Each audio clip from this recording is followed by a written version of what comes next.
Hello and welcome back to Space Engineers. In today's video, we're looking at another small block land vehicle that's yet again another racer, but unlike the ones I showcased last time, I'm not going to put it around a racetrack because this one's much better suited to rough terrain on the Pertam planet. So this thing sitting right next to me, which I'm going to butcher the name, is called the Touhikou Reworked, which is this lovely thing over here. So this is a very rugged rover that has a very unique system that allows it to soft land every time you do a dodgy jump. So for a very quick demonstration of what this thing has to offer, I'm going to grab hold my character, come all the way up to the doorway that sits on top, because this is the way to get in and out. Here we go, and I'm going to drop all the way down, close that right behind me, and ignore the few advertisements that you see here and there of the creator's other ships, another racing ship, but this time a hydrogen thruster version. I want to come inside, and I'll ignore the little cat that I've just acquired right there. Anyway, with the brakes turned on, what I'm going to do now is lower the vehicle all the way down, keep an eye on the gyroscope, which is currently turned off. So what's going to happen is, number 5, which is your event controller, is going to activate that gyroscope split second before we hit the ground in order to create a soft landing system. So letting go X, there we go, we now bounce all the way up. I want to realign the scene to make sure we don't land dodgily. And there we go, the gyroscope turns on. As soon as we bounce on the ground, it turns off. And there we are, it stops us from landing very dodgily when moving around at high speeds and doing an awkward jump. And then for the other thing this can do, this is very similar to one that I've showcased in the past, but we've got a drift button on tab number 2. So undo the parking brake, tab number 2, driving this thing around. I now press number 1, and now we just slide around here and do some sick drifts. Once we're ready to stop drifting, we press number 2, turn up the wheels, then away we go once again. One more time, press number 1, and there we are, we just drift around here. Now I want to move forwards, turn that up, come to a stop, and start to move forwards once again. So you've got that option, we go around a tight corner on a racetrack. When it comes to a stop once again, I suppose what I could do is spin this around so the sunlight's back on it. I'll jump it one more time so you see the gyroscope activating, so all the way around. There we go, that'll do. We'll do it on this slightly wonky surface, so putting the brakes, dropping all the way down, and then jumping all the way up. In about 3, 2, 1, it activates, there we go, and then we land on the ground very solidly. So on the previous time, we did not bounce that time, we just landed flat on the ground and stayed on the ground without even the slightest bit of a bump. Anyway, enough of that, what I'm going to do now is reline the camera, and we'll find out where the car has gone. There it is right there. Very cinematic view like that. Anyway, round like so. Hiding all of that. Press the F10, finding its spawn menu. The Touhikou, and that's its name right there. It might be Touhikou. Not too sure, but that is its name. And it is 591 small blocks using a bunch of the DLC packs. We've got a nice bit of information up here saying it's the most reliable racer ever produced by the ATR. Then down here is his specifications, so we see it's got 2 forward-facing Gatling guns, we've got 2 batteries, 1 reactor, some small interior cargo containers for you to store a few bits and bobs inside, emergency parachutes just in case you do need them, and of course we've got our pressurized interior with a survival kit, 2 passenger seats, 1 external passenger seat, then of course there's this thing that I mentioned at the very start of the video, where it's a no jetpack friendly design. So we'll give this thing a thumbs up, move around towards the very front, have a quick look around the outside, look at a quick look at the interior, go through the rest of the controls, then we'll drive around on planet Pertam so we can actually see the no bouncing system in action properly. So bring the sunlight back around just a little bit because it is starting to set. And we'll go about there, we'll do quite nicely.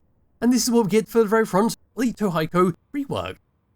So right in the very middle, down the here, we'll cause the camera to help you all the way forward to see exactly where we're going. And it's been surrounded by some orange steel blocks, but we'll have a slight green section towards the back of this vehicle. In front of that, we've got 2 magnetic plates along some hazardous skin. Then up to here, we see some blast edge blocks to help absorb a lot of the impact if you did a bad crash. We've got some beam blocks, some material lights, up to here, some more blast edge blocks, and of course we've got a little cockpit to drive it around. If we drop down again, come around onto the side, there we go. So there's the start of this few bits of green to go all the way around this thing. There's some more steel blocks in a grey colouring. Here's one of our brand new floodlights that's just slightly angled off to make it all look nice and fancy, and of course to light up the area if you were driving around at night. Across to here, there we go, into this section. Behind our wheels, we then see our reactor to give it a nice bit of power. We then got our Tom-Tom's timer block, where one of them's going to be for the door on Tom. So as you with the open and close it, go in and out of this vehicle, it will close up automatically after a short delay.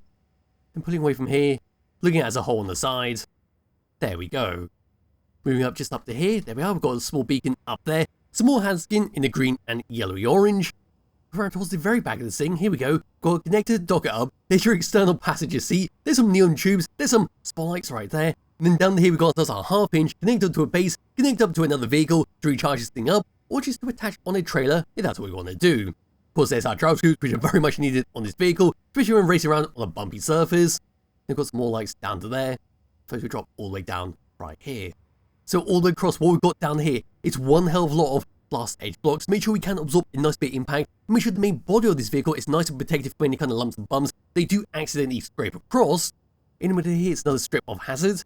And as we go towards the front there, there's some more gyroscopes, even more blast edge blocks. Then towards the front there, there's some more hazard skin fire magnet blades on the front.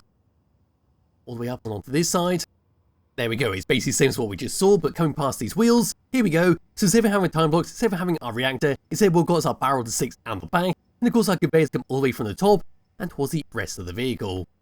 Moving all the way up and looking down, there we go, so there's our ladder to get all the way up, and across that doorway, over there's your beacon. We then see behind our ladder a remote control block and a projector block, where we can use that projector block to repair up this vehicle if that's what we want to do. There's a rear facing camera, some more time blocks, there's our doorway to get inside. Then there's a little gap where we can see where I'm currently sitting in the seat. There is another window in there to make sure it is nice and airtight on the inside, as is stated on the Steam One Shot page, but it's a very odd design. Looking at it from the front there, it's just a curved bit of glass goes all the way down, then into there, another bit of glass, and well yeah, it just goes straight onto the cockpit. For the very front, there's our window for our actual bridge, where we can see some more neon troops going around the side, and of course our control seat to drive it around, some transparent LCD screen telling us our target locked, and of course our horizon, and a cat. And our blast edge blocks, and there we are back at the very front. And with that, that's a very brief look around the outside of the Touhikou Reworked. That was bloody fantastic for a little racer.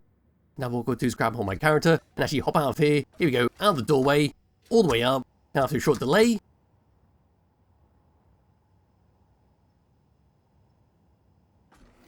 There we go, the door will now close up. I say short delay, that was quite a long delay, but still it's very nice to have an automatically closing door. No, we're going to come all the way down to the ground, come over to here. Now what we want to do is grab hold of that ladder, and there we are. We now let go of the ladder, and we're on the top of the vehicle. We now walk across past our remote control block, into the doorway, drop down, close out right behind me, or wait for it to close automatically, and here we are on the inside without using the jetpack. So facing back here, what do we have?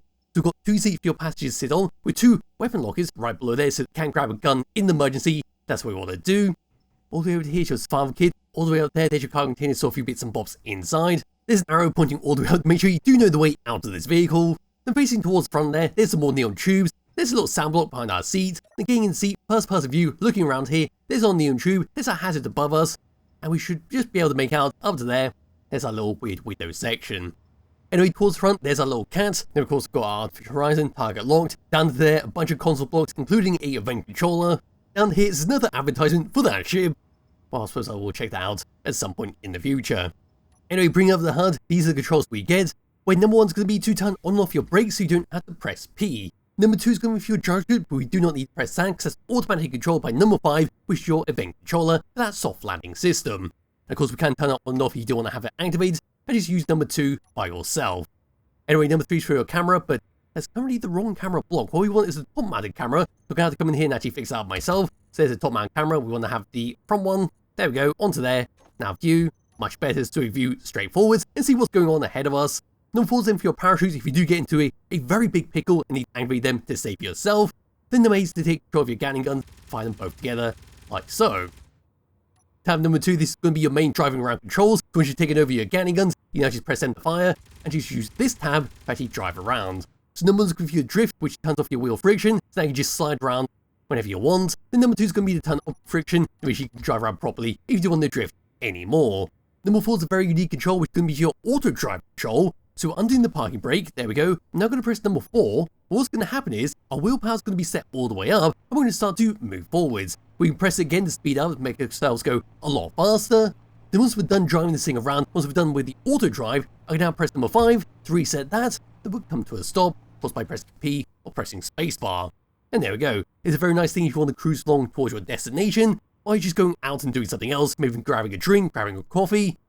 And well, hopefully you won't be waiting too long, because you never know what you might crash into. Onto tab 4, we then got our wheels, so we can steer around like so. Press number 1 to stop the steering. So there we go. We now press number 2 for our lights all around this on and off. Then number 3 is for your survival kit to turn that on and off. Onto tab number 5, 6, 7, 8, and 9, we've got nothing else. This is now time to properly drive this thing around and make sure everything is set to how it should be. Yes, it is. And away we go. So once again, bring the sunlight back around before we actually start properly. There we go, that'll do quite nicely. And yes, I am using a mod to remove the atmosphere from planet Pertam to make it nice and bright and easy to see what's going on. Here we go, I'm going to turn all it around like so, very carefully. And here we are in the first person view. It's quite scary in the first person view. I do prefer driving this thing in a third person view. Here we come all the way around. And as you can see, the gyroscope's flipped on and helped us with a nice soft landing. This is going to be dodgy because I'm going to go up against the mountainside. So here come all the way across. Hopefully this will land correctly. Yes, it does. And here we go all the way up that little ramp. And here we are. So I found a nice little flat section, which does have nice little lumps and bumps here and there. So we can see the gyroscope constantly activating, turning on and off as we were to land down onto the ground. And it's minimizing the amount of basically jank that happens when you land down quite dodgily on an uneven surface. Usually a lot of land vehicles then just ping left and right or do very odd things. But no, with the way this thing has been set up, it's very nice and we do kind of keep straight to where I'm currently driving. Anyway, after a while we should land down and we should then level out and be able to drive straight forwards. But as you can see, we are doing this at 70 meters per second, which is quite dangerous for a lot of vehicles. That's usually when they start to blow up. But here we go. This is a nice flat surface. And away we go. We're doing 90. 91, 92, 93, 94, 95. Here we're going for another jump. And we should land down again, very nice and safe, doing 90 meters per second. There we go. It activates, and we sort of followed the contours of the sand. And there we are. That's all this vehicle does. And it's just a bloody fantastic thing to have in your world. If you want to race around a race course, race around some bumpy terrain with a very well set up vehicle to handle that type of thing. And then of course for another demonstration of the drifting system, here we go, we're going nice and fast on this flat section right here where I started the video, now doing 80, pressing number 1, turning, and there we go, we're just going to drift all the way across this, not really any risk of this thing randomly flipping over, but once I'm done drifting, and we will keep drifting at this speed, and well I'm going to press number 2, bring that all the way up, and there we go, we now just drive off into the distance, almost tipped over there because I was pressing the wrong controls, there we go, one more time, all the way rounds, all the way forwards, and there we are. Just a nice little thing to have if you do want to make a tight corner, or just make a sick drift in front of your friends. But with that, that is pretty much it for this vehicle, all it has to offer, what it looks like, and what you can do with it. And it's just a fantastic little vehicle to use in your world, and well, try not to run into little bumps right there, thinking it's a ramp. No, it's a fantastic vehicle to use in your world, it handles very, very well, very impressive with how it's been set up. We can just do a soft landing, not bounce everywhere, and basically continue on 100 meters per second. A lot of vehicles fail to do that, a lot of vehicles tend to go a bit bumpy, or just randomly blow up on different things, or just land down too hard and just break the main body. So there'll be a link to his description below, do wish to download and play around yourself. Highly recommend you do, because like I said, it's a fantastic little vehicle with some great stuff going on with it.